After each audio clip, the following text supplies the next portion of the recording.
Welcome into another episode of our injury news and notes special where Jeff Bell and I go through every single matchup, looking through all the injuries, news, and notes that you need to know to prep for the weekend and giving a little bit of takes on what we're looking for and what we're expecting. And Jeff, bye weeks are finally here. We've got it this week. We've got the Atlanta Falcons, Chicago Bears, Green Bay Packers, and Pittsburgh Steelers on byes.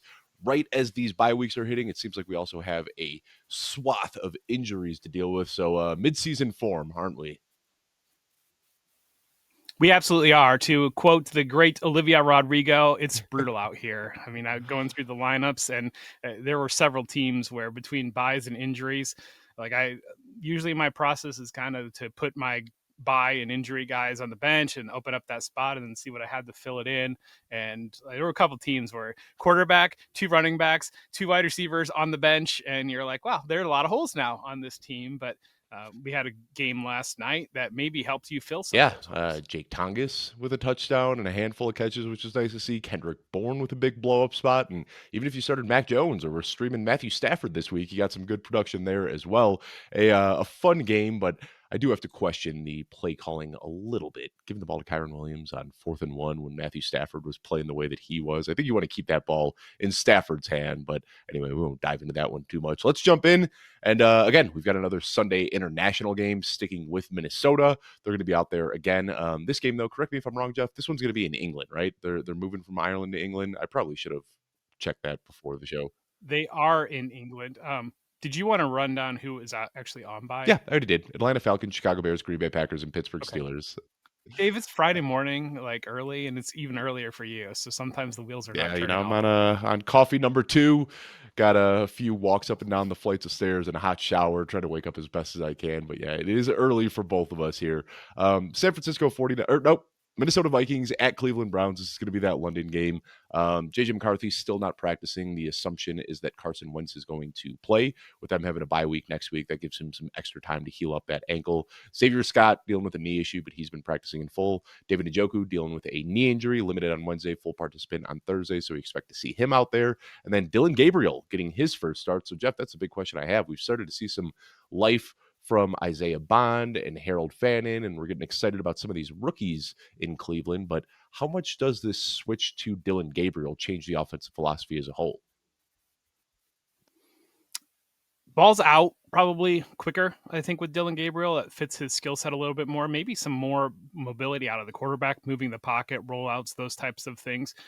Working on that off play action with Quinshad Judkins, establishing himself as the bell cow back there for the Browns and having that power running game. I mean, this is 2 defensive heavy teams that probably wouldn't mind a defensive heavy game here. It'd be interesting with the Vikings.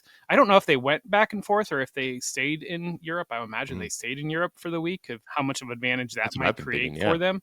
But yeah, and so I don't expect that we're going to see JJ McCarthy with that bye coming up for the Vikings. So give him an extra week. You're really by 2 weeks. They were talking about some of that stuff last night on the Amazon broadcast afterwards. I love that crew that does the post game, and they were saying how you can plan it out for like Brock Purdy with the bye coming up and give him two games, but it's actually 3 weeks. And so I think that we're still in that game plan for JJ Yeah, McCarthy. and something else worth noting, you talk about like it being advantageous that Minnesota was able to stay out there in Europe and not have to deal with the travel. On top of that, it's also been very bad weather. It's been like really rainy and sloppy, and they're saying that Cleveland hasn't been able to practice fully, like do full speed practices like they had hoped. So not only are we looking at the jet lag, not only are we looking at a rookie quarterback getting his first start, but we also could be looking at a potential weather game here. So a lot of things in place that could end up making for a pretty sloppy game. And just want to remind, of course, you're probably smart enough to do this if you're listening to this show, but set an alarm. Wake up early. We saw what happened last week with the kind of last minute surprise Jalen Warren inactive. I don't think there's anybody trending towards that right now, but David Njoku still somebody that a lot of people are planning to start. Seems like he's trending to play, but still wake up early, check those lineups, and don't be that guy with an inactive player in your starting lineup. Let's get on to Even then, do you feel comfortable starting David Njoku at this point? Because to me, it seems like they're leaning very hard towards yeah. the young players, and I don't know what kind of rapport Dylan Gabriel is going to have with Isaiah Bond, with Harold Fannin, but I imagine they've spent a fair amount of time together. And so that's, to me, it feels like David Njoku. How many more days is he going to be a Cleveland Brown? The way that this team is headed in terms of rolling it over with Yeah, I this mean, I rookie talked about class. David Njoku last Monday on the fantasy show with Alfredo Brown, and I said that he's a drop. Like, I don't even want him on my team anymore, but he's still the tight end 16 in consensus rankings, mean that he's in that streamer discussion for a lot of desperate people out there. So, no, I'm not starting David Njoku. I'm not even rostering David Njoku in most leagues at this point, but I still think that there is, worth noting. He was the only player that came to mind as somebody who could kind of be a surprise inactive, but who knows? Like, maybe somebody gets sick the night before, or like crazier things have happened. Moral of the story, wake up early and check your lineup. We know it's tough for you, you West Coasters out there having to get up before 6:30 a.m., but part of the game that we play, unfortunately. Let's get into these afternoon games, Jeff. We got the Houston Texans 1-3 going up against the Baltimore Ravens 1-3. I don't think a lot of people expected to see those records. Nico Collins dealing with a knee injury, was limited on Wednesday, practiced in full on Thursday, so trending in the right direction. Lamar Jackson dealing with a hamstring, has not practiced this week. They're saying that he is expected to miss a handful of weeks here. Cooper Rush is going to be getting the start in his absence, so that's the big question here, Jeff. Are there any? And I think the overwhelming thought is that this is bad for the Ravens offense, and I'm not going to push back on that. But is there anybody you think might actually get like a boost to their fantasy production or their fantasy outlook with Cooper Rush, or am I trying to find silver lining in a place where there isn't any? Death, taxes, and Derrick Henry against the Yeah. Texans seems to be one of the things. He's got over 1,500 career yards. He falls just outside of the top 25 for most yards against a team in NFL history, but he'll probably cross that threshold and land in there this week. I think that he probably stands to benefit the most, arguably, if you're going to hammer the ball, hammer the run game. And realistically, took a lot of heat for it a week ago, suggesting that Derrick Henry hasn't been off to the very best start, but then he had another kind of quiet game against the Chiefs. And you got that big blow up spot on a primetime spot with Derrick Henry week one against Buffalo, another team that he has consistently owned throughout his career. In the last 3 weeks, he hasn't been in double digit scoring in PPR, in half PPR scoring. So you're kind of hoping that you get something rolling with Derrick Henry this week against a team that he has traditionally gone off against. And then I think Rush, you see in Dallas, was able to feed the tight ends. Maybe this might be a spot for Mark Andrews or for Isaiah Likely if he gets up and rolling involved in the offense. But I mean, the ceiling is so much lower probably for overall for this team. I mean, maybe it's there's so much directions that you can make the argument that I don't think anybody actually benefits, but you can hypothetically think that somebody might benefit, like a Justice Hill maybe benefits in terms of not having Lamar Jackson running the ball and dumping it down to the running back. But I mean, this is going to be a tough spot for the Texans, for the Ravens to overcome with them sitting at a Yeah, one and and if three I could, record. I don't want to push back, but I want to use this as like a demonstration for how numbers can be manipulated to paint a narrative. I'm going to say two things here, Jeff. The first one, Derrick Henry has rushed for 200 plus yards in 4 of his last 8 games against the Houston Texans. That sounds great, right? But also, you can look at it the other way in that, like, Derrick Henry, really good game last time he faced the Texans, 147 yards. The 2 games before that, 12 rushes for 42 yards, 16 rushes for 9 yards. Before that, another nice 120-yard game. And then all of his 200 plus yard games, like when we kind of bought into that, like Derrick Henry just feasts against the Texans, that was 2019, 2020, 2021, 2022. So I understand that, but that's a long time ago in running back years. So we did see the big blow up spot last year when he faced off against the Texans as a Baltimore Raven, but in the 3 games before that, it wasn't quite what we had seen. So yes, there is a narrative here, and we know that historically Henry has done well against this run defense, but we haven't seen it quite as consistently as we did kind of in the prime of his career. So definitely putting Derrick Henry in my lineups. Just thought that was a funny little demonstration on how you can twist numbers. Yeah, before we move on though, too, we've got two running backs. I mean, it sounds like you might be where I've been a little bit lower on Derrick Henry, and then we've got Woody Marks on the other Yes. side. And Woody Marks is the new hotness, and everybody's ready to make Woody Marks a top 12 running back play. Where are you coming in on those two So I players? have Derrick Henry. Sorry, pulling up my rankings right now as we're talking. Derrick Henry, I'm taking the cheese. I said, it hasn't been great against Houston, but I think this is a good spot for him. So I've got him at wide receiver or running back 7. And then I've got Woody Marks at running back 17. So still a pretty aggressive ranking on Woody Marks. I got him ahead of Kenneth Walker, Jordan Mason, Alvin Kamara, Rico Dowdle. So I'm starting him with confidence this week. Okay. Yeah, I'm at 12 on Derrick Henry and 18 So on Woody pretty Marks. close. Just you might be just uh, expected a little bit less in this game, which I don't think is a bad problem at all. Let's talk about the next game here, Jeff. Miami Dolphins at Carolina Panthers. Two 1-3 teams again facing off against each other. Tyreek Hill underwent surgery, is going to miss the rest of the season with that dislocated knee. They said there was extra ligament damage as well. 2026 could be in jeopardy. So praying for the best, hoping for the best. We'll see how that turns out. Darren Waller limited with a hip/rest. This sounds like it's just veteran treatment. Nothing crazy here. Chuba Hubbard has not practiced at all, and they officially declared him out early this morning. So get him out of your lineup. Sounds like Rico Dowdle will get the start, but I'd expect to see some Trevor Etienne in there as well. Jatavian Sanders has not practiced this week. Xavier Legette, dealing with a hamstring injury, is back at practice after missing the last couple of games. And then Tedero McMillan, also dealing with a calf injury, practicing in full. Jeff, what do you expect from this Panthers backfield with no Chuba Hubbard? I would expect both backs to get a decent amount of play. It's really just interesting on if the Panthers can get their offense rolling at all. We saw them have a good game against the Falcons, but they got blown out last week. They fell behind heavily against the Cardinals in week 2. I don't think this is a very good Panthers team. And you mentioned a couple of guys with Leggett there and McMillan there, but David Moore is out as well. Jalen Coker's still out. They're obviously Sanders, you mentioned him. Tommy Tremble got 8 targets last week. Bryson Tremaine played the majority of snaps at wide receiver. I mean, this is a really banged up team, and Bryce Young is really, really struggling. Bryce Young is looking like early part of last year, Bryce Young, not late part of last year, Bryce Young. And so you want to get the run game up and rolling. This has been a Dolphins team that has been just gashed by quarterbacks against them. We saw Justin Fields have that long 80-yard touchdown last week, so that might be part of that as well. I think that ETN maybe is the skeleton key to help Bryce Young there, because the ability in the pass game, you want to make some things easier for Bryce Young in the pass game.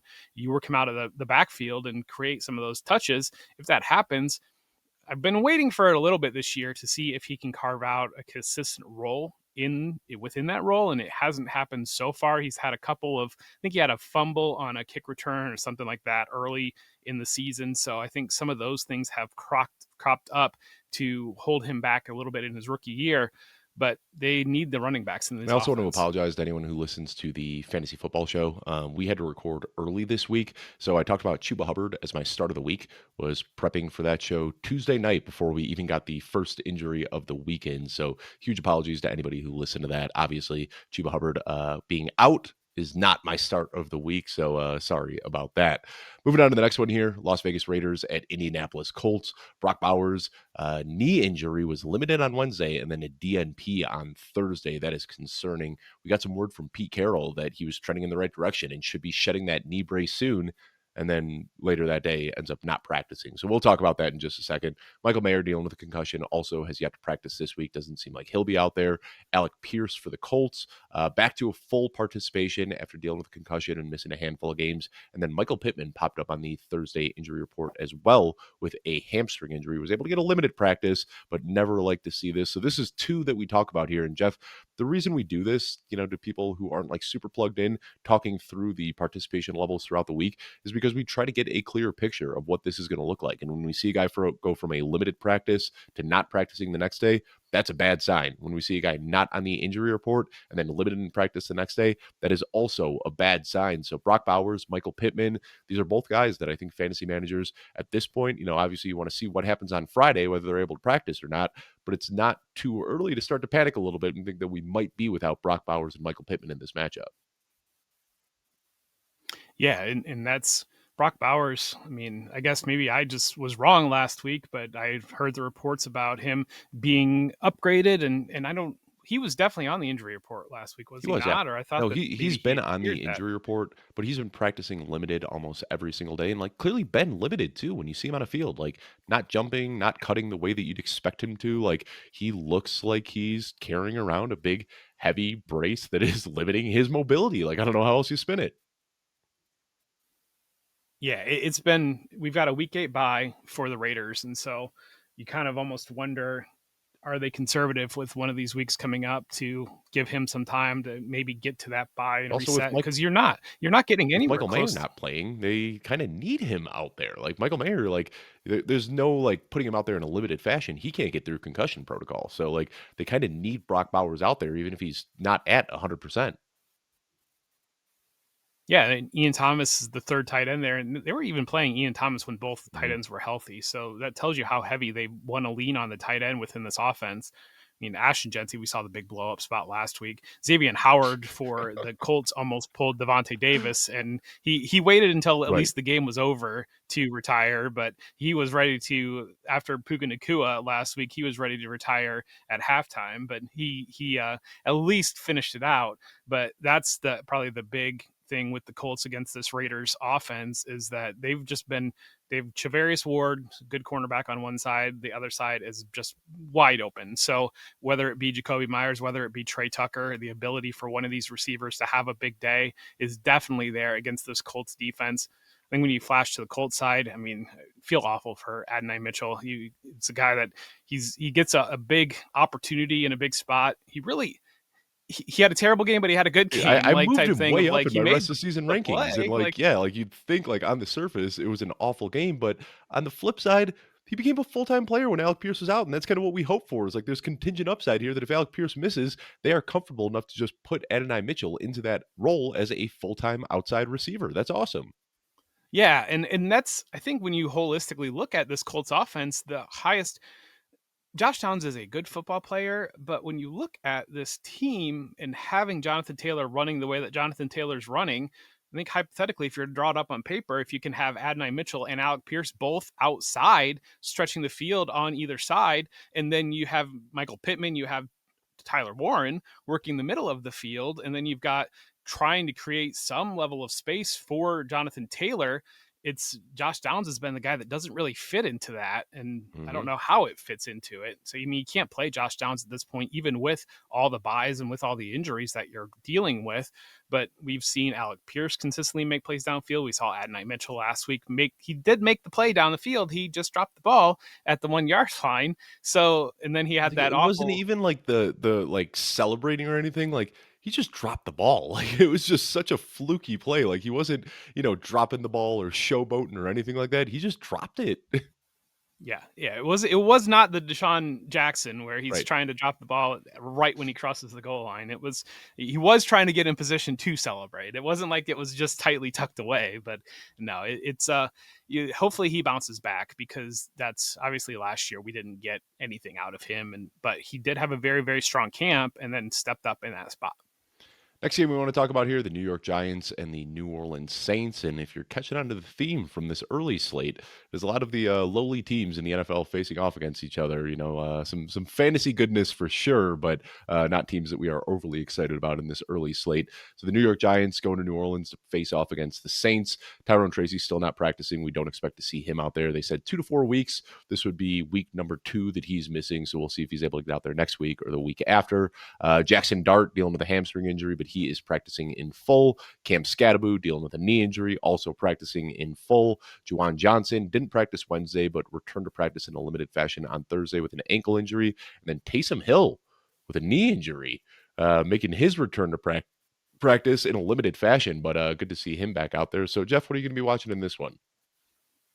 Over under 30 rush attempts between Jackson Dart and Cam Scatterbo. I think might be the interesting one there. Last Uh, week they combined for Take the 35 over. rushing attempts. Yeah. Yeah, take the over there. It's a team that's telling you who they want to be, and I don't blame them for going that direction. They looked good against the Chargers and doing that. They've got a good defense. That defensive line is excellent. Abdul Carter has been everything that you'd hoped, taking him at the top of the draft. I think when you run down this whole Giants rookie class, that's the type of rookie class that can really transform a franchise. And I don't think the Giants were quite as bad as things got last year. I mean, the biggest question here for the Giants is the loss of Malik Neighbors, Mm. how that shakes out within the receiver room, or do they even give the receivers any opportunity? Is it all just let's heap it on Jackson Dart and Cam Scatterbo? Let's run it 40 times. Let's control the clock here. Let's get this win like they should get this win. And for the Saints, you're sitting at 0-4, and I think Spencer Rattler is something like 0-10 in his Yeah, he career has in not won starts. a game. Yeah. Yeah, you gotta get a win here for the Saints. And we saw Chris Olave get into the end zone last week. The volume has been there in the passing game. I did laugh a little bit. I was listening to Bill Simmons, and after the games, I like the Monday podcast that he does with Cousin Sal, or Sunday night that he does, and he runs through the lines, and he was talking about how uh, Spencer Rattler was moving the ball up and down and looking good. And then I think he had I think Craig, one of the fantasy guys, on with him, and Craig was like, "How many passing yards do you think Rattler had?" And Simmons was like 230 or so, and it was like 150. And it was Yeah. like that's kind of what it feels like watching the Saints offense, where it feels like they've been moving the ball, but The then ball's the numbers. flying all over the place. Like he's ripping it Yeah, downfield, just not always connecting.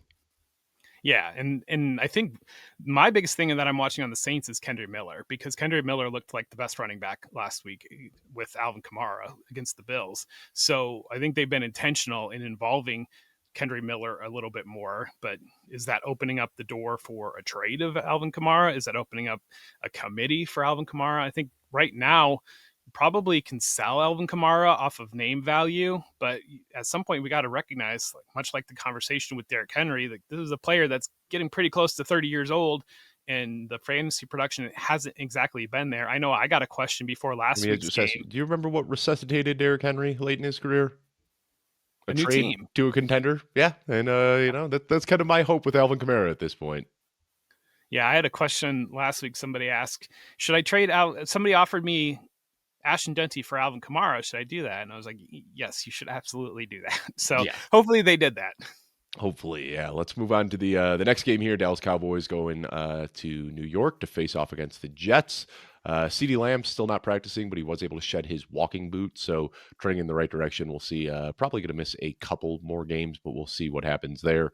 Miles Sanders, knee and ankle, not practice as well. Doesn't seem like he's going to be out there. And then Cavante Turpin also did not practice, so dealing with quite a few injuries right now for the Cowboys. And also, again, apologies for anybody who listens to the fantasy show where I said Cavante Turpin was my my streamer of the week. So we're missing him as well.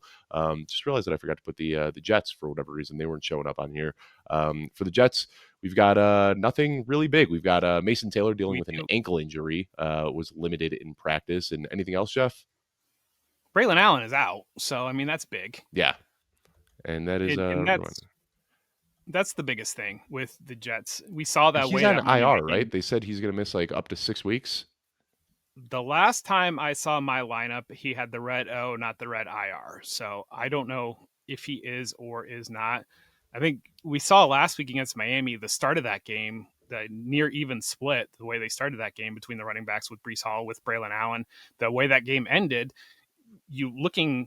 watching the game, looking through the numbers out of that game, it's exactly what you want to see out of this Jets offense, because once Braylon Allen was removed from the picture, it was really just Brees Hall, Garrett Wilson, and Mason Taylor. And I said in the preseason that anytime the Jets scheme up a play for not Brees Hall, not Garrett Wilson, and not Mason Taylor, they need to be put in timeout, because just get the ball to your guys.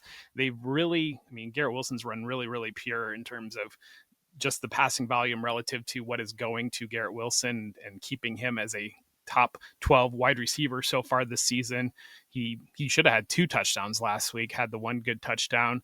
But that's the biggest thing going up against this Dallas defense that we've seen be exploited on the DFS show. My stack of the week is Justin Fields, is Brees Hall, is Garrett Wilson, leaning into this matchup with the Cowboys. And then just flashing to the Cowboy side real quick, that Miles Sanders could open up opportunity for Jaden Blue. I'm really skeptical that I don't think Jaden Blue season is coming. I No. think that Javonte Williams has looked too good, and I think that there's a really lack of trust in Jaden Blue when it comes to the coaching staff and the You don't have organization to think it. They right now. flat out said it. Like the Schottenheimer came out and said it. Like we can't trust him. Like he's still got a lot to learn. Like yeah, that's what we've been hearing since preseason. Exactly. And Phil Maffa, I don't know what Phil Maffa's timeline is, but I know we're clear of the 4 games if they're going to reactivate him. So I don't know enough about that to know about where Phil Maffa might lie in that, but that's a name probably to stash away potentially. But Javonte Williams has looked very, very good. And Jake Ferguson has looked very good. George Pickens has looked good. Dak Prescott's looked good, despite not having CeeDee Lamb in that lineup. And I think that last week, I think coming into the game against the Packers, we probably bought a little bit too hard into the narrative of the Packers' excellent defense. And we were getting some really interesting, like Spencer Rattler or Dak Prescott, or should I drop this player to add Bryce Young to bench Dak Prescott last week? And I hope that those people didn't do those things and played Dak Prescott, because you got what you wanted out of Prescott. Yeah, and I do want to say, like, you're talking about Jaden Blue and Phil Maffa, as you should be. This is the Dynasty Show, and we're always searching for gold here. But my inclination would be that 75% opportunity we share that we've seen for Javonte Williams Yeah. probably just goes to like 95%. And like maybe we see like a Jaden Blue touch, if that. But again, he's got to get active before any of that. But my guess is that if Miles Sanders is out, we're just going to see a lot of Javonte Williams in this matchup. Last afternoon game, Jeff, Denver Broncos at Philadelphia Eagles. Marvin Mims, dealing with a hip and ankle injury, has been limited in practice. And then Dallas Goedert didn't practice Wednesday with a knee issue, limited on Thursday. So we'll expect to see him out there. Dallas Goedert has quietly been like the most reliable pass catcher for the Eagles. Is he somebody that we're looking at as a low-end tight end one in this matchup? Yeah, you can't trust any volume out of this Eagles passing game, but I do know. I remember seeing this summer about a story about some creative ways around the goal line that they were utilizing Dallas Goedert, and we Mhm. saw that Yeah. last week. And so Little shovel pass through traffic. yeah, and that's where, I mean, the tush push is so successful, but we've started to see them have some variations off of that. And when you're really pinching down the middle to stop that, and you can do like a pitch end around to Saquon Barkley and get him on the edge, or some of that working Dallas Goedert into there on a shovel type pass, those types of things. When you've got the defense hyper focused on stopping one thing and they still can't stop it, boy, that opens up a whole bunch of things. And I said a couple weeks ago, if one of these times they're going to line up for the tush push and Jalen Hurts is going to take 2 steps back and pop it over the top and then overthrow his receiver by 15 yards. But it's Yep. it's really open there for them to do those types of things. Goddard around the goal line. It's definitely something that we need to watch. I think ultimately you look at this, feels like the ultimate squeaky wheel game for AJ Brown coming out of last week's game and then it's like 8 or 9 targets still last week. And as somebody that was paying very closely attention to the number of catches that AJ Brown had last week, it wasn't like the opportunities weren't there. They just can't get on the same page other than the second half of that Rams game, whether or not they feel like they need to get him rolling, and whether or not a Broncos defense that really stifled the Bengals on Monday Night Football allows them to get AJ Brown rolling and this passing game rolling. Because it's, other than that Rams game, does not look good. And I wouldn't even say the Rams game. It was just the second half of the Rams game is really all we've Yeah. seen so far. And Alfredo Brown and I, we had a discussion about this earlier in the week, but I don't know, man. The Eagles, like something about like a trick play on the tush push, like that handoff to Saquon Barkley. Like I understand like a big part of NFL game planning is about like deception, but like this deception just feels like impure and wrong. Like you have like already reshaped the NFL with the tush push, and now we're going to start seeing variations and deceptions with the tush push formation. It works. And got to give credit to a team, but like somehow this team is equally like the most innovative team in the NFL and also the most boring team in the NFL. And like it's just so weird to like see those two things, like an innovative and boring team, but that's just where we are with the Eagles, unfortunately. Let's move to these late afternoon games here, Jeff. Tennessee Titans, Arizona Cardinals. Tony Pollard got a rest day Real, on Wednesday. I Yeah. think I do think it's worth mentioning the split in the Denver backfield. I think that Sean Payton after the game kind of said that previously in the season they were kind of going more with the flow, and I think that led to J.K. Dobbins getting a heavier role. And then there was a note after the game that they were more committed and intentional to having a split backfield there with the backs, and we saw that. And a lot of Harvey's production came in garbage time. He had the touchdown in garbage time, had a lot of yards in garbage time, but they still had both backs up over 100 scrimmage yards. And I think that that's the intention of moving much closer to a 50-50 backfield. And it's crazy how much things change week to week, because I think that when you looked at the usage heading into week 3 or heading into week 4, and I think we might have even mentioned it on our show. It looked like J.K. Dobbins was the feature back within that offense. And then literally 1 week later, now it looks like a 50-50 split backfield. And we talked about Woody Marks earlier. There was that progression where Woody Marks like starts to take some snaps and then starts to look split. And then all of a sudden Woody Marks is ahead. And there's that chance that RJ Harvey just flips it and it becomes 60-40 RJ Harvey and moves forward with RJ Harvey being the lead guy there. And in true Sean Payton, just what we expect from him, it'll be Tyler Badé coming out and getting 80% of the touches this week, because anytime you think you got to read on Sean McVay, he's going to make you look foolish for that. Tennessee Titans at Arizona Cardinals. Tony Pollard dealing with nothing serious, just rest. So he was limited on Wednesday, but he'll be out there. Calvin Ridley has yet to practice this week with a knee and elbow injury, and we'll definitely talk about that. Tajay Spears with this ankle injury has now returned to practice in a limited fashion. So started the year on IR, but he is now able to come back. So we'll see if he's able to suit up this week. And then Greg Dortch dealing with a collarbone injury, has been limited in practice. It's the only really fantasy relevant injury for the Cardinals here. But Calvin Ridley, Jeff, that's what I want to talk about. If he's unable to practice this week, we're already seeing Alec Iomenor has kind of taken over as that lead receiver role. If Calvin Ridley has to miss any time, are we looking at Iomenor as a fantasy relevant player? Because I mean, it's been there, like the routes have been there and the targets have been there, but outside of a one touchdown that he had in week 2, there just really hasn't been much fantasy production. Boy, this is a tough spot for, like, how much longer does Brian Callahan have his job is probably the big question that I have The way right he's now. been treating the Tennessee media, it doesn't seem like long. He has been getting very snippy and agitated, and he seems like a guy whose butt is burning a little bit on that hot seat. Yeah, on the live show last night with Matt Waldman, Matt did a great job, as he always does, of just talking about this Titans offense and how the timing is off on this Titans offense, where you've got Cam Ward hitting the peak of his drop, ready to throw the ball, while you've got Tyler Lockett running and out, and Lockett hasn't even come close to his stem to breaking on that route.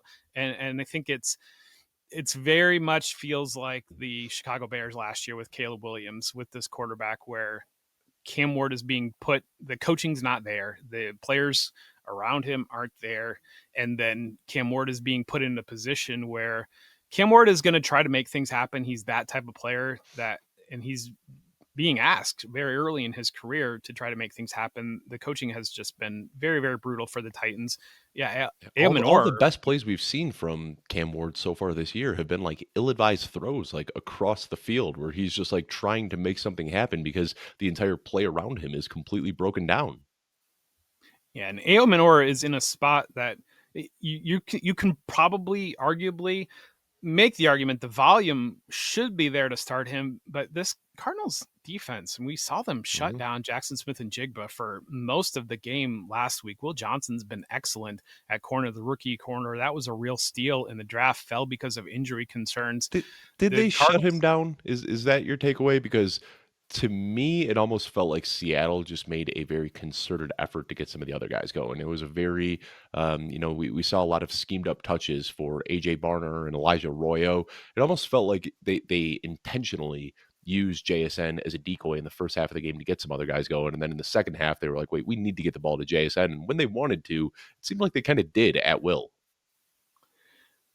I would say that if the Seahawks are playing with their food in a division game on a short week to the level of intentionally ignoring their best player in the first half of that game, they are either like just so far ahead of the game, or they are way overthinking things in the way that sometimes we get dynasty managers that are going to play a rookie or an undrafted running back over a We guy we that's we been knew the we guy knew the that. regression was coming. Like they were going to maintain a 45% target share to JSN. Like it was only a matter of time. To me, like I didn't see it as like, wow, JSN can't get open and they're shutting him down. I saw it as like, there were a lot of plays where it looked like the intention of the play was, hey, let's try to hit Elijah Arroyo 30 yards downfield and see if we can get him going. I mean, I tend to think that Jackson Smith and Jigba. Granted, I don't know where the first read numbers break down on it, but I tend to think that Jackson Smith and Jigba was probably the first intention, and they quickly moved off of that the way the Cardinals were covering it, and then they just got to the point of the game where they said we just have to force this Yeah. here with Smith and Jigba. But I mean, we have the Titans offense coming off of no points last week. We have Tony Pollard has gotten 100% of the opportunity share and is not even a running back 2 on the season. You've got Ayo Manor scored a couple touchdowns in the first couple of weeks, but if Ridley is out, then you're focusing coverage on a rookie with a rookie quarterback that I don't feel good about any Titans period. I mean, because of the injuries and because of the buys, Tony Pollard's going to be in your lineup probably. But other than that, I mean, if you have to go there, Ayo Manor is a place you could go. But boy, Titans need to have something happen here. Yeah. Tampa Bay Buccaneers had Oh, we can't. I mean, we can't move past Arizona without talking about the running back situation. Oh yeah, of course. Yeah, I tweeted about it, and I think everybody has like their strong take here. My kind of take is that Michael Carter will see him shoulder the majority of the load, but I think that there is fantasy relevance here for Amari DeMercado too, because he's going to maintain that role as a pass catcher. So makes him intriguing as kind of a deep option in your deeper leagues, especially PPR leagues. But I think Michael Carter is the guy here that I would expect to take on the bulk of the workload, and they're saying 4 to 6 weeks for Trey Benson. So this is more than just like a 1 week patch and play. This is a great matchup that I think you can look at Michael Carter as like a top 24 running back this week. I think that planting a flag on either of these running backs is the ultimate you need to touch grass moment, to be honest. I mean, I do think it's going to probably be close to 50-50 between Carter and DeMercado. I think that you've got to, if you're playing one of these guys, you're basically committing to 7.5 PPR points and you're against hoping Tennessee gets their way into the end zone. I mean, yes, I understand the argument of Tennessee is so hapless that, and we saw the big blow up spot from Woody Marks. I get that argument. I also think there's an argument of the Cardinals' preferred way to win a football game would be 13-6 and just choke the life out and shorten the game as much as possible. That seems to be the way they want to play offense. So I think that there's two conflicting arguments there in terms of there should be plenty of opportunity for the Cardinals to be in scoring position, but I don't know. I do think that if you're flag planting on Michael Carter or Amari DeMercado, I think it's important to remember that I've seen a lot of arguments that DeMercado, they value him as the passing back. Well, he lost that job to Trey Benson, so it's not like they valued him tremendously as the passing back. But I do think he will get those reps. I think both backs will touch the ball. I mean, they're streamers. They're in case of emergency with the injuries, with the buys, we might be an emergency. But like, I don't know. I think it's silly to flag plant on Michael Carter or Amari DeMercado in the year of 2025. Yeah. I mean, I've got them both as flex plays, but I do prefer Michael Carter of the two if I had to absolutely pick one. But yeah, they're both flex plays. And, I've got a handful of leagues where I picked Michael Carter up and I was like, ooh, I want to put him in my spot, or like in my starting lineup. And then I'm like, what? I don't want to bench anybody for him. Like, I'm not going to put Travion Henderson on my bench. I'm not going to put Zach Charbonnet or Chase Brown or Tony Pollard on my bench. So Michael Carter, it is. You're the one on the bench, and we'll wait and see. Of course, the downside, and I think why people are so excited about this is because you don't want to take a wait and see approach. They're playing the Titans, and you could see this being one where they have 250 rushing yards. So I think people want to get one of these guys in their lineup, and that's why it's such a spicy topic, because the schedule does get a little bit tougher after this. So I think people want to hit, because look at last week. Like, we saw Kenneth Gainwell come in off the street. Like, people had like 2 hours to react to that news, and then Kenneth Gainwell ends up having a huge fantasy day. And I think people are trying to recapture that lightning in a bottle with either Michael Carter or Amari DeMercado. Yeah, but I've seen people, and I'm curious where you would land on this. I saw somebody say that they're definitely starting Michael Carter over Chase Brown, and I mean, they're a lot closer than I think you'd expect. RB26 and RB29, so darn close. I wouldn't blame anybody. I get it, especially like in a tough matchup against Detroit. If you say like, I'm just sick of Chase Brown and you want to put Michael Carter in your lineup, make it like a little bit less piece of the pie, but I think there's going to be a much bigger pie in this Arizona against Tennessee matchup than there will be in the Cincinnati against Detroit one. So I prefer Chase Brown, but I wouldn't fault anybody for going Michael Carter. Yeah, I hear you. I think I'm still going to go with the guy that's getting 100% of the touches out of of a team that I think could score some points. And that's why, yeah, like I do have Chase Brown ahead, and I think that Chase Brown. I hate to say this because it sounds kind of crazy, but I think that he makes for like a decent buy low option right now. Like this schedule has been so tough with Denver last week. 2 weeks ago, it was Minnesota. This week, it's Detroit. Like, if he has another bad game, I'm going to be going out and trying to buy Chase Brown everywhere I can because the schedule really does open up after this matchup. But yeah, it's been tough sledding so far. Yeah, will. Can we just jump to the Bengals Detroit game because we're kind of already talking about it? But Yeah, yeah. Let's we'll put a little bookend here to make sure we come back to Tampa Bay. But yeah, Detroit, this is crazy to see at this point in the season. There are no injuries. Every fantasy relevant player for the Lions and the Bengals are healthy right now, so they're going to be out there. Nobody on the injury report. So where do we want to jump off on this one, Jeff? Lions, I think the backfield, we on our usage show, if you flash back to that a couple days ago, we talked about how this is trending a lot more towards almost a 65-35 split with Jahmyr Gibbs and David Montgomery. That said, this feels like a David Montgomery game. So you're firing up all your Lions in this matchup. It hasn't been there. We were both very high on Jameson Williams before the season, but he did get 8 targets. And Dan Campbell did say coming out of that game that, it's there. It's just missing just a little bit, and they're giving ample opportunity for it to get fired up. It feels like not that the Lions need to get right, leading the league in points, but at the same time, also an amazing get right matchup. I thought an interesting note on this You want that to talk about a team Jared playing Goff, with their food that's going to try to get people going? I think this is that for Detroit. Like yeah, this is where they could say like, hey, like Laporta's been hit or miss, Jameson Williams has been hit or miss, David Montgomery's been hit or miss. Let's try to get those guys going in this matchup. yeah, don't get cute and sit Jameson Williams like worried about the production being there because this again a get right spot. Jared Goff, I think it's an interesting note in this game. He has 69 career starts for both Rams and the Lions. So this game will officially make him. He. I saw a comment from him of he feels like a Lion, and this game Yeah. officially It would be pushes him weird for ahead. him to say he feels like a Ram. Right, right, right. But this game does officially push him ahead and more career starts for the Lions than the Rams. So that's an interesting spot in this one. And if From the Stafford Bengals could just side. play for 12 more years, he'll feel like a Ram too instead of a Lion. He's almost there. Yes, exactly. No, Exactly. He's almost there as well. I think he probably feels like a Ram at this point, but he did have a very nice house in Michigan. So um, I no, digress. I did a show with Josh Falsing yesterday. It just came out this morning. If you want to check that out on the Football Guys Fantasy Football Show feed, podcast only, so you can't find it anywhere on YouTube. But Josh Falsing, first of all, I want to say knocked it out of the park. Josh has been with us for a little less than a year, but just a really sharp guy. Has been a great addition to the team and great opportunity to come on the show. But he's a Lions fan, so we talked at length about the Lions, and I think that he just kind of said it perfectly. Like if you have Lions on your teams, you just need to start all of them every single week. But what you have to realize is that like Amon St. Brown is always going to get his. Jahmyr Gibbs is always going to get his. And then when it comes to David Montgomery, Sam Laporta, Jameson Williams, one of those guys is going to hit big on any given week, but you don't know who it's going to be. But like the highs are so highs when those guys do hit that you just kind of need to keep them in your lineup and just takes the highs with the lows. But Amon St. Brown and Jahmyr Gibbs are the only guys that are going to be like consistently providing value in this offense. And I think that's just a perfect way to look at this entire offense.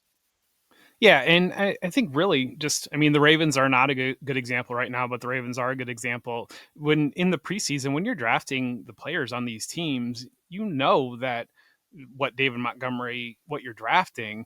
So, but you have to live with the ups and downs of it. Of Right. like, I mean, draft Tony Pollard instead if you want to know that he's going to touch the ball and not give you fantasy points. But it's the type of thing of by committing to this offense, you're committing to the upside and the volatility in this offense of recognizing what a Rashad Bateman can give you week to week. Because I see so many comments of, I just can't pick the right week to start these guys. I put them in and I pull them out and they have good. And it's like, well, you're playing it wrong. Like Right. you're playing it because you drafted a Bateman or you drafted a Jameson Williams and recognizing that the touchdowns will be there in weeks that they're not there, they could be difficult starts. Yeah, and if you're benching Jameson Williams, that's when he's going to give you that 38-point game. Like that's just how it is. Like you can't you got to take the highs with the highs and the lows with the lows. Last year, Jameson Williams finished inside the top 20. Wouldn't surprise me if he does it again right now. He's currently sitting on the year at wide receiver 38, which tells me that some positive regression is probably coming his way, whether it's this week or next week. If you drafted Jameson Williams, you knew you were getting a volatile player, but you just got to keep him in because when he does have those boom games, he is a week winning type of player. Let's talk about the And Tampa Bay and Seattle Seahawks. Bengals side real quick. Yeah. Albert Breer had a note last night that basically the team is still committed to Jake Browning because he played pretty well at the end of 2023, but there are also options on the trade market, and that's a conversation that's going around the league. I started a petition during Monday Night Football to get change.org. You can check it out. Get Jameson Williams to the Bengals and save these Bengals fantasy pieces. But do know that is Kirk Cousins, Jameis Winston. Those are conversations that are happening around the league. So Jake Browning might only have another spot or two to really get it rolling before we could see the Bengals make a move and hopefully save this, which to me feels like buy low on Jamar Chase, buy low on T. Higgins, because I don't think they're going to keep trotting out this offense that can't get a first down through the next 10 games. I think that they will make something happen. Yeah, and Joe Burrow, it's worth noting too, like this wasn't a season-ending injury. They're hoping that he can get back at some point. So this is a team that doesn't want to just punt away the entire 2025 season. Like they'd like to have somebody that can keep them in there so they can plug Joe Burrow back in before the playoffs. So yeah, I mean, a trade would be great and might happen sooner rather than later because this is not an easy matchup that they have against Detroit.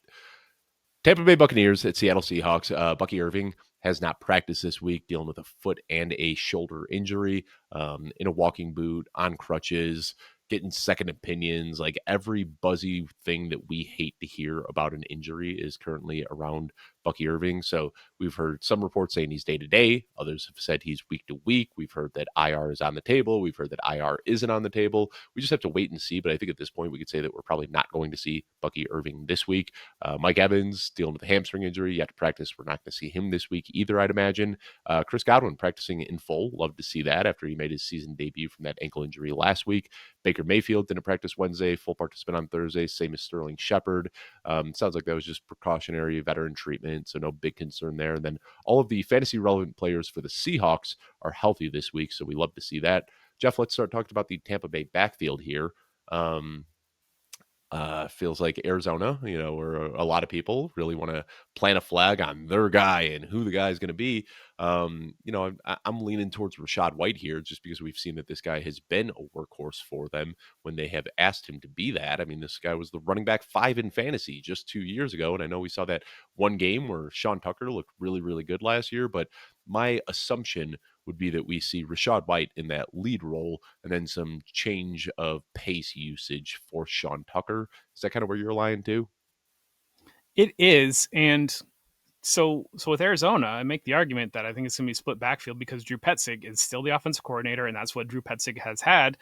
The Tampa Bay Buccaneers have a new offensive coordinator, and I just see so many like people you like, well, they've always had a committee or they want to have a committee. So Sean Tucker is definitely going to be involved. And now Josh Grizzard has leaned a lot more towards Bucky Irving being the bell cow back than definitely being committed to a committee. Right. And when you look at skill set, I mean, Rachaad White is probably gonna be a bell cow in this situation because I think to make the argument for we know that Rachaad White is better in the passing game than Sean Tucker, and just I'm telling you that Rachaad White is better in the pass game than Sean Tucker. So people like don't make the other argument. Yes. Yes, unquestionably.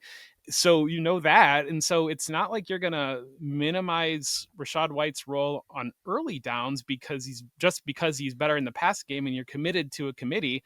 And if you're thinking that this is going to be especially short term for Bucky Irving, then I think that's where you kind of plug Rachaad White into a volume role for a week or 2 weeks and get Bucky Irving back and healthy. I think that's where I land. That being said, the Buccaneers have showed us that they're an offense that all the pieces can get going in any given game. But Seattle is a defense that can shut down a lot of teams. And I think this is a really troubling spot for the Buccaneers traveling across country, one of the longest flights in the league, to get up there to Seattle against a defense coming off of a well-rested week playing last Thursday, a team that is playing very, very well. We saw Chris Godwin back last week and get 10 targets, but he had to line up outside because they're having to play Sterling Shepard as a primary player, and Sterling Mhm. Shepard can't really play outside. So that valuable slot role that we want Chris Yep. Godwin to see has been occupied by Sterling Shepard. So while we did get 10 targets, not really a lot came out of it because it's not in a position that Chris Godwin has traditionally excelled in. And then Emeka Ibuka is everybody's all-in player. He had that 77-yard touchdown. You take, I mean, again, we're you take out the good plays and there's only bad plays, but you take out that 77-yard touchdown and he's like not even getting to 50 yards week in, week out, but he is scoring a touchdown almost every single week.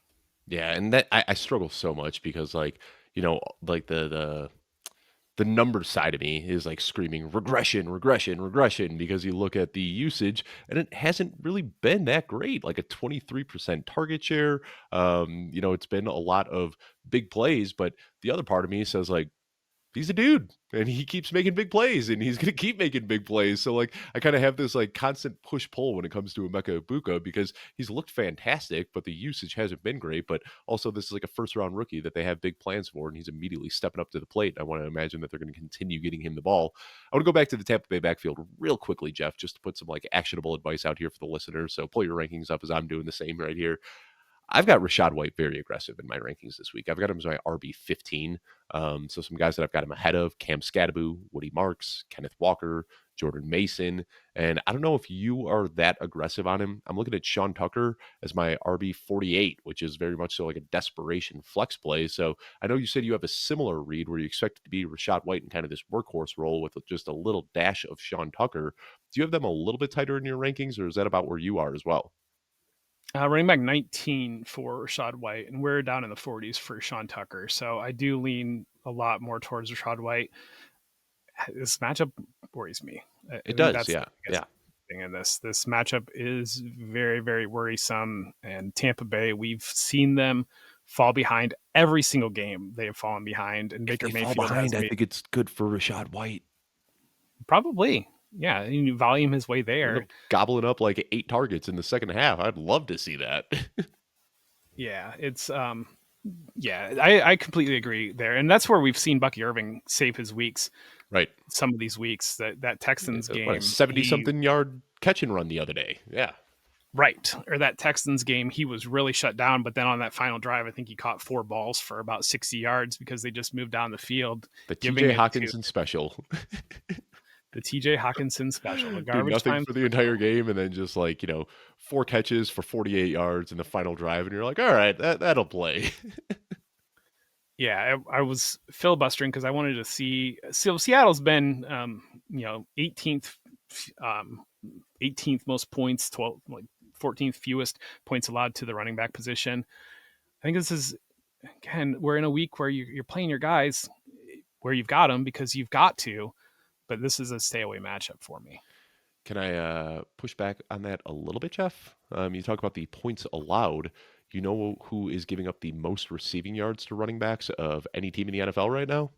Seattle Seahawks. Probably Seattle because they're up on teams and teams can't run the ball, so they're just having to dump the ball to their running back. Yep. So right now, Seattle Seahawks are second in targets allowed, second in receptions allowed, and first in yards allowed to running backs. So talk about the pass catching upside with Rashad White. That's why I'm so lured here. I could see him really voluming his way in a pass catching role to a really nice season or a really nice week. And I mean, he's one of those. I don't want to say must start because some people might have some better options, but I don't think I have Rashad White in a single league where I'm not getting him into my lineup.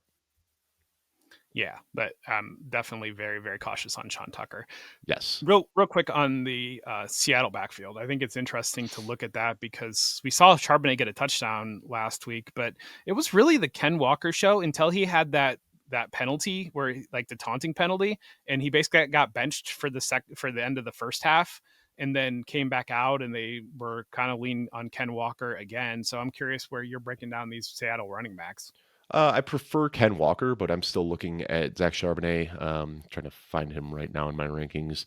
Definitely inside the RB 28, so just outside of RB 2, but definitely still in flex consideration.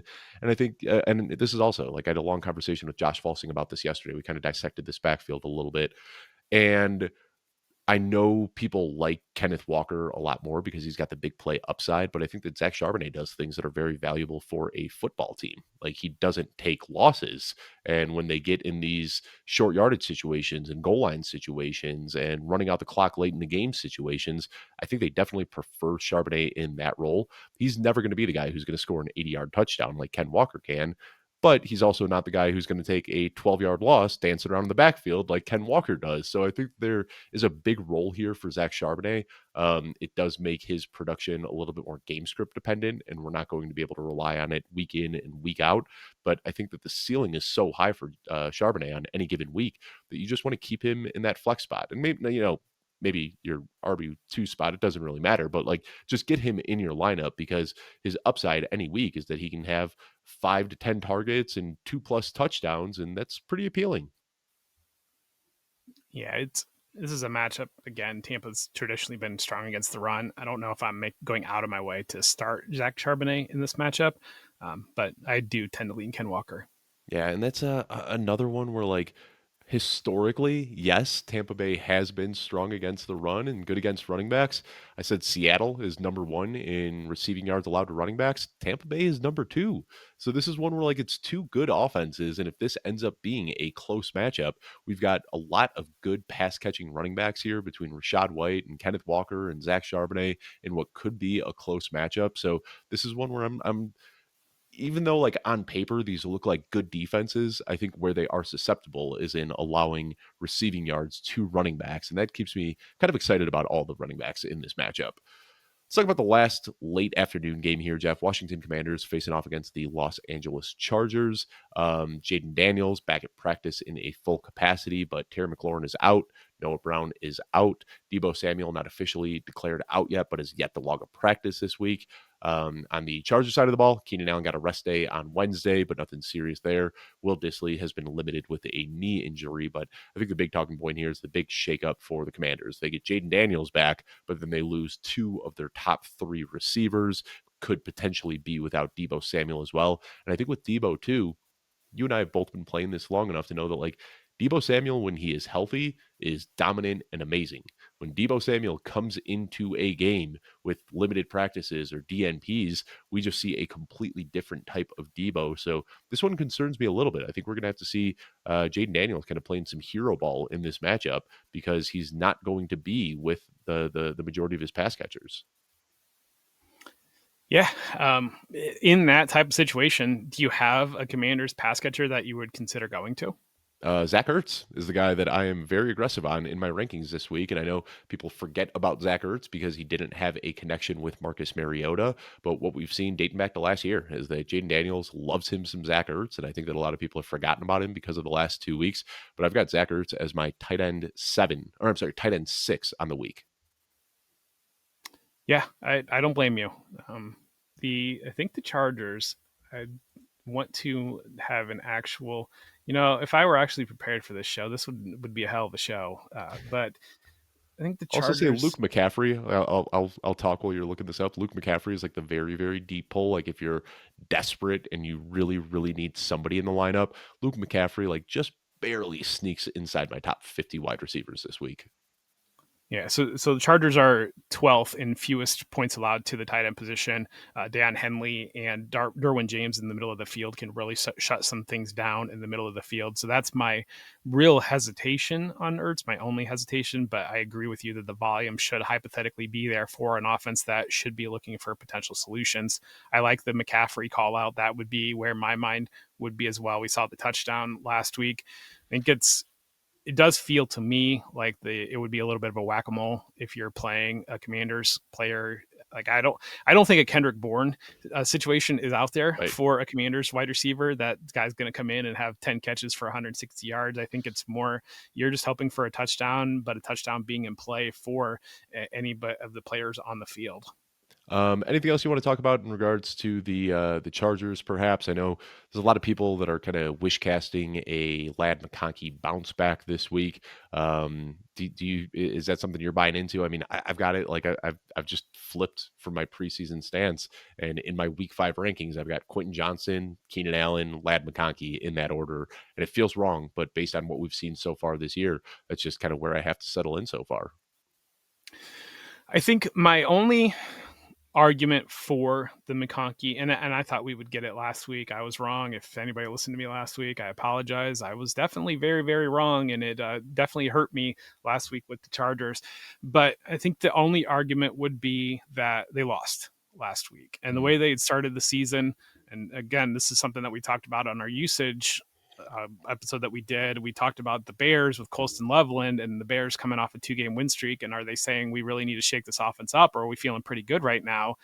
When we have an offense rolling the way the Chargers were rolling and being at 3-0, and they're walking into a game with Jackson Dart as starting in his first game, thinking this is an 0-3 team. Let's just keep doing what we're doing. And then when they were really shut down last week, they could not get anything going offensively other than Aaron Hampton broke a couple big runs. He is looking better. He is the only back getting opportunity. And then they hit one play downfield to Quentin Johnston that kind of saved Johnston's day and saved the passing day a little bit. The way that they offense performed last week was the type of performance, the passing offense in particular, that makes you say, we need to reassess some things. We need to get Ladd McConkey rolling. Let's be intentional. Let's get Ladd McConkey going. Like, he is, Daniel Popper does a really good job for the Athletic covering the Chargers. And going into last week's game, he had some stuff. He was like, Ladd McConkey is still the number one receiver in the building. And that is still the way that they view him.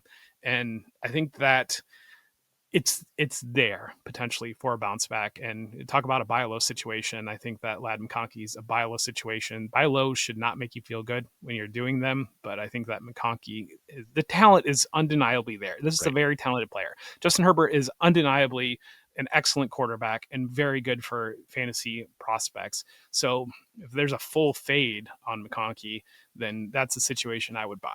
Yeah, and I've got him in like I said, the order I have it is QJ, Keenan Allen, and Ladd McConkey. But And I Ladd think from McConkey's what we've still seen, that's wide receiver 26 for me. Like I'm still advocating to get him in your lineup. I'm not saying to bench Ladd McConkey. It's just I think the target volume and the big play upside for Quentin Johnston. I mean, at this point, like I'm taking it, man. I got him as my wide receiver 12 on the week. I don't see why you wouldn't put him there based on what we've seen so far this year. and it's the Lions argument that you've got these players, the upside is there, you've got to play them, especially this type of a week. I think the one thing that I'm really curious to see, it's only 48% snap share, but Rhonda Gadsden doubled up Tyler Conklin in Yeah. snaps last week. And so and Jim Harbaugh did have those comments, the numbers weren't there for fantasy for Gadsden, but he did get the reps. And Harbaugh said coming out of week 3, he's like, I've seen this movie before. This is a guy that we need to involve. And so, but I think it was just maybe speaks more probably to the Giants defense of what happened last week. And maybe it speaks to a little bit to taking a team for granted and the preparation, and also a West Coast team coming for a 1:00 game. Those have traditionally been a tough spot. Sunday Night Football, New England Patriots going to Buffalo to face off against the Bills. And Jeff, this is wild to see at this point in the year, but all fantasy relevant players for both teams are healthy right now. Didn't see anybody notable on the injury report. So good news for the Patriots, good news for the Bills. I know for me, the biggest thing that I am going to be watching is just Drake May and what he can look like. It's been a great season for him so far. But when I look at that schedule, Las Vegas Raiders in week 1, Miami Dolphins in week 2, Pittsburgh Steelers in week 3, Carolina Panthers in week 4. He hasn't really faced off against a good defense yet. And I know a lot of people are quick to say that like the Bills aren't a good defense, but I still think that they are much better than anything that Drake May has had to face off against so far this year. So excited to see him with his first kind of challenge this season and seeing how he'll overcome that. Yeah, that's the big thing. And you look at the Patriots sitting at 2-2, they really could be 4-0. And that's a fair argument that can be made. And this is a huge game in this division, because it's like, me as a Bills fan, it felt like we had the division on cruise control for a moment. But then you look at this game, and the Patriots are 2-2, Bills 4-0. But if the Patriots get this game, they've got a game up on the Bills in head-to-head tiebreaker. They're one game back in the loss column. And the Patriots coming out of this, they've got New Orleans, Tennessee, Cleveland, Atlanta. I mean, they do play Tampa, but then they play the Jets, they play Cincinnati, they play the Giants. I mean, that could be a 5-2 stretch there. Yeah. So the Bills need to have this game, because you could be getting into because they would have their bye after the Giants. Week 15 would be the Bills again. If they drop this, if the Bills drop this game, you're going to have a lot more pressure in the division, I think, than what you would be thinking that you might have. The Patriots have looked really, really good, and they Jeff, I think should. your anxiety as a Bills fan might be showing a little bit. You guys are 4-0 right now. I don't think you got to be worrying about a divisional race. This is a darn good Bills team. But I get what you're saying. But I just want to say that your anxiety as a longtime Bills fan might be bleeding out a little bit here.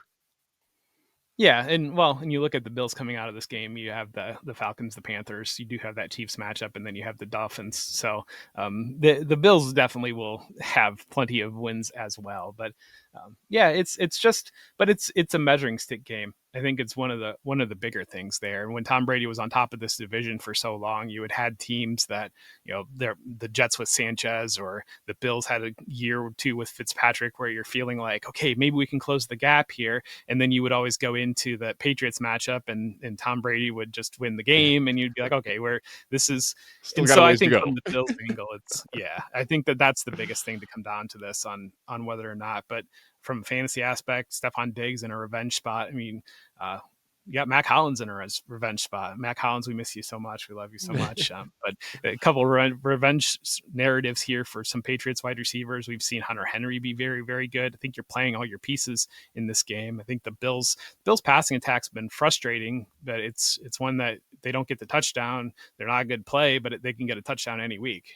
Yeah, and I've got you talk about Stephon Diggs starting to warm up a little bit, getting a little bit more opportunities. I've got him as my wide receiver 21 on the week, and maybe that's just way too overreactive. But I said it, like, the fact that he was even out there in week one, I think, is semi miraculous considering his age and when he suffered that ACL tear. So I was kind of looking at any early season production as just a cherry on top. But I think this is about the expectation is that, like, week 3, week 4, week 5 is when we start to see him ramp up, and we saw him have just as many yards last week as he had in his first 3 games combined nearly. So now I think with the revenge spot narrative, where we know Stephon Diggs is a very emotional player, and, like, these are the types of things that get him really amped up. And I think going back into Buffalo, there's going to be a lot of emotion there. So starting Stephon Diggs aggressively where I've got him in leagues this week. I don't know if there's many people that have him ranked higher than I do on the week, but I just see this as a huge blow up spot for Stephon Diggs. Yeah, I hear you. Monday Night Football, last game of the week, Kansas City Chiefs at Jacksonville Jaguars. And a reminder, no Wednesday practice for these games, so all we get is what we see on Thursday. And we got a lot of full practices and injuries for the Chiefs, as they often do. So Xavier Worthy, Marquise Brown, Juju Smith-Schuster, Patrick Mahomes, all listed on the injury report, but all full participants. So no concern that any of them won't be ready to go. Diami Brown is limited with a shoulder injury. Bashal Tutin also limited with a shoulder injury. There's not too much we could really pull away from the injuries at this point because we just have one data point and not really seeing any trends. So pay attention to Thursday practice, see what happens on Saturday practice as well. But Jeff, what are you going to be watching for in this game? I think the main thing is, like, just can the Chiefs get above 500, which is kind of a crazy thing to be asking right now, but it just hasn't been great for them so far this year. Yeah, how legitimate. This is a real measuring stick game for the Jaguars. We saw them beat the 49ers last week in a very, very emotional game with the allegations of Liam Cohen sign stealing and Robert Saleh. That we saw that post game blow up there. And then we saw the 49ers handle business against a good Rams team on Thursday Night Football coming out of that. So I think the 49ers are a very good football team, and Jacksonville going across the country and getting that win says quite a bit. But they have this game with the Chiefs. They play Seattle next week. They play the Rams the week after that. So you've got some Texans and Chargers after that. So you've got some big matchups on tap here for this Jaguars team that is out to a 3-1 start. Trevor Lawrence, I mean, they're doing that start on defense, on takeaways, on Travis Etienne. Trevor Lawrence hasn't been there. Brian Thomas hasn't been there.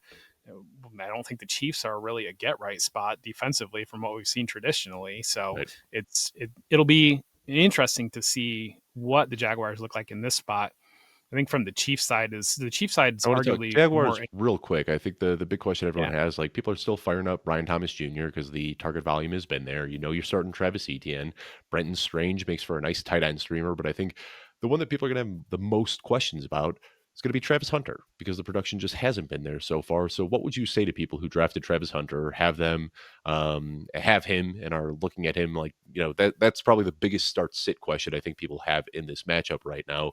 Do you know where you have him ranked off the top of your head? Like, I'm still looking at him. I mean, wide receiver 36 is like wide receiver 3, wide receiver 4 bubble. That's exactly where that is, which means like definitely don't want to start him, but there's going to be some deep leagues where I think people don't really have the ability to bench him. So I've got him ahead of T. Higgins, Troy Franklin, Christian Kirk, Jerry Jeudy, and behind Chris Godwin, Alec Aomanor, Trey Tucker. So a weird spot to be with Travis Hunter, but I kind of want to talk through this a little bit because I know a lot of people are going to have questions about him. Yeah, I mean, I'm like the Christian Kirks of the world. I'm playing them over Travis Hunter. Really? I'm probably, yeah. What's the argument for? I mean, that he's the number 2 pick, and you think That he's he really catches good. a touchdown, that like they throw him up an end zone fade and he can score 9.8 points. Like I think that's the best case scenario for him. I mean, I got to say, like the catch that he made, then it gets so lost in the shuffle of a week with no bye weeks, everybody doing something, and like it was a quiet day overall. But like he had that catch late in the game where he looked like Spider-Man, like just it was not a well thrown ball. It was so high up in the air. And like he just showed, like he is an unbelievable athlete with unbelievable ball skills. But the problem is, as we talked about, like he's doing that on defense and he's better on defense than he is on wide receiver. But you know that he can make these eye popping plays. And that's what he was drafted for. And we saw that last week. Yeah, Diami Brown's return, I think, is the thing to watch with Travis Hunter because, I mean, unless you think that Parker Washington's just going to disappear completely out of the offense, he led the team in snaps last Yep. week, 85% of snaps. And so if Diami Brown's active and in this game, that's where, and, maybe they're thinking that, I don't know. I don't think they know what they're doing with Travis Hunter. And I think that that's the concerning thing with Travis Hunter. It does Mhm. not seem to me, I think hypothetically you could think the argument makes sense of like pulling him back and forth depending on game plan or whatnot. I think that's a year 2 or year 3 plan. I think right Right. now you got to get this guy comfortable in the NFL and knowing like what his job is going to be. And maybe they've decided last week it's going to be on offense, or maybe it's more defense heavy this week. It's been so yo-yo on Travis Hunter. Did you see there was a conversation? Like not a conversation I expect to take a lot of value from, but it was Skip Bayless and Aqib Talib, and they were talking about Travis Hunter, and Aqib Talib made like a really good point where he was like, when you're playing on defense, he's like it is so much like a rhythm position playing defensive back, and of course he's going to be biased. He's a defensive back himself. He's like, but you can't be coming on and off the field when you're expected to be a primary defensive back. He's like, yeah, you could see it with the dime guys and the nickel guys. He's like, but if you want to be that number one defensive back, you need to be sitting there like getting a feel for everything the wide receivers doing, like every snap. Like you can't come in and out like that. He's like, we're on offense, you can't kind of go in and say, hey, run a 12-yard curl, run a 15-yard post. Like you can ask them to do that. We're on defense. He thinks that for him to like maximize his skill set, he needs to be out there as much as possible. Yeah, I completely agree with him there. What I would be doing with Travis Hunter if I were running the Jaguars is he would be near every down defensive player and he would play 8 to 10 snaps on offense. They would be intentional snaps. I would want to get the ball in his hands when he comes on the field, and you don't want to tip your hand, but at the same time, you want to utilize him because he has that talent and ability, but his strength position should be cornerback, and he should be getting comfortable there at cornerback. I just don't think you can yo-yo a guy this young in Right. between situations. Yeah, and it does sound like they have a multi-year plan for him, which I like to hear. They were very intentional. I remember Liam Cohen saying like every minute of his training camp is mapped out and accounted for, and I'm guessing that every minute of his season is mapped out and accounted for. And they're probably already looking ahead at 2026 and 2027 to figure out how they want to maximize his skill set. So frustrating for fantasy, but I'm gotta be excited for Jacksonville fans. Any takeaways for the Chiefs, Jeff? Things you'll be watching? Just continuing to plug Xavier Worthy into the offense, Yep. continuing to get that rolling. Again, this is another team that we talked about on the usage show. What supposedly Brashad Smith's going to have a bigger role in this, what that looks like. But flashback again to Thursday Night Live with Matt Waldman, and Matt was talking about when you hear, it sounds to me like more a Tyreek Cohen type of a role for Brashad Smith Hmm. in kind of satellite back type thing and intentional touches and like at some point, scheme touches. I would rather give the ball to Xavier Worthy than Brashad Smith in scheme touches and schemed opportunity. Give the ball to the fastest guy in the league that we've seen be an elite explosive playmaker over this rookie 7th-round pick that has some level of intrigue.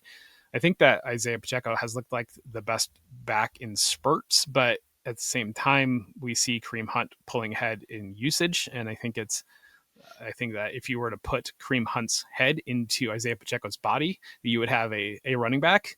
But right now, it's Isaiah Pacheco has the explosion, but is running into his linemen, and Kareem Hunt has the nuance, but can't get anywhere. And so you're just kind of lost on both ends there. I think it's the I'll Worthy push show. back. I think there's some good opportunities for scheme touches for Brashard Smith. He's not Xavier Worthy, but I think that's why you draw up some scheme touches for him. Like he still is a fast guy, like ran in the 4.3s at the 40-yard dash, and he's got 25 pounds on Xavier Worthy. So I think that's why you scheme some touches up, just in different ways. Where Xavier Worthy, you want to get him on the pop passes and the jet sweeps, where he can kind of like get out there with some blockers in front of him. With Brashard Smith, you can just kind of throw the ball to him in the flat and let him run through a defender. So I think just like different types of scheme touches, but I'm very much so buying it. I mean, we've seen Brashard Smith, his role has grown every single week, and all of the beat reporters and Andy Reid and everybody, like he's been the buzz of this week. I don't think that we're going to see like a huge blow up game where he gets 20 opportunities, but we have seen that Andy Reid will kind of open up these rookies slowly over the first half of the season, and then the second half they can become league winners. So yeah, like I'm stashing Brashard Smith where I can. I hear you. And when it comes to the job of playing running back, Kareem Hunt and Isaiah Pacheco are still better options than Brashard Yes. Smith in the job of playing running back. Yes. Yes. And the Jerick McKinnon argument, I understand the Jerick McKinnon argument, but I also think that there is some false equivalency in the Jerick McKinnon argument, because that was the team that was post Tyreek Hill, and they didn't have anything Mhm. underneath, and they had Valdez Scantling, Juju Smith-Schuster, and so basically that Jerick McKinnon role was all struggle targets, more or less, of trying to make something happen here.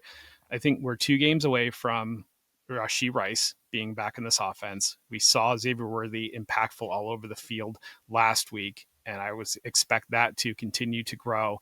I think that when you're the Chiefs and you're looking at your best version of this offense, it flows almost entirely through Xavier Worthy and Rashee Rice, with just kind of a jumble of Hollywood Brown might get a touchdown this week, or Brashad Smith gets a handful of touches.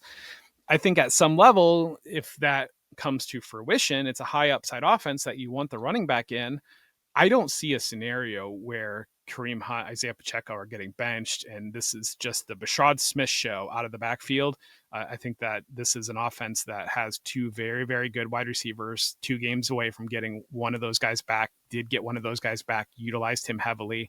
And I think that when you break down this offense, you have Xavier Worthy doing all the things and stressing the defense both vertically and horizontally all over the field with his speed, and that opens up opportunities for Rashee Rice eating in the middle of the field, getting the ball in his hands, allowing him to create after the catch like we've seen him excel. That's the highest upside version of the Chiefs offense.